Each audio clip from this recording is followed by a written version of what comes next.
বিশালগড় মহকুমার আমবাগান এলাকায় প্রয়াত রায়মোহন সাহার বাড়িতে শনিবার ছিল বিয়ের অনুষ্ঠান। বাড়ির লোকজন যখন অনুষ্ঠানে মেতে ওঠেন ঠিক তখনই গলায় উত্তরীয় পরে বাবু সেজে বিয়ে বাড়ির একটি ঘরে ঢুকে পড়ে এক নাবালক। এমনটাই অভিযোগ বাড়ির মহিলাদের। মহিলারা তখন সে নাবালককে আটক করে তার পরিচয় জানার চেষ্টা করে। সে নাকি মহিলাদের বলে সে বিয়ে বাড়ির ব্যান্ড পার্টির সঙ্গে এসেছে। ব্যান্ড পার্টির লোকজনরা নাকি তাকে চেনে না। কথা বলার সময় সেই নাবালক ছেলেটি পালিয়ে যাওয়ার চেষ্টা করলে বিয়ে বাড়ির মহিলারা তাকে আটক করে গণধোলাই দেয়। ধোলাই খেয়ে নাবালকের নাক মুখ থেকে রক্ত বেরিয়ে আসে।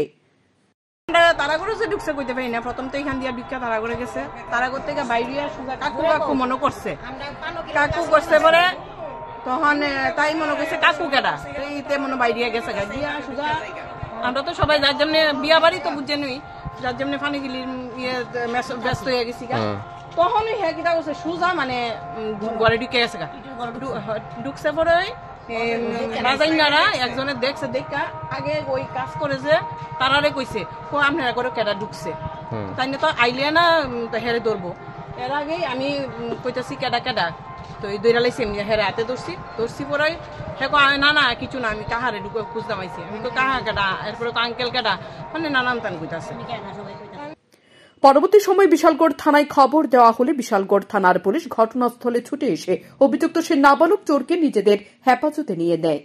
জানা যায় অভিযুক্ত সে চোরের বাড়ি মেলাখড়ির নলছড় এলাকায়। শান্তন টিভি।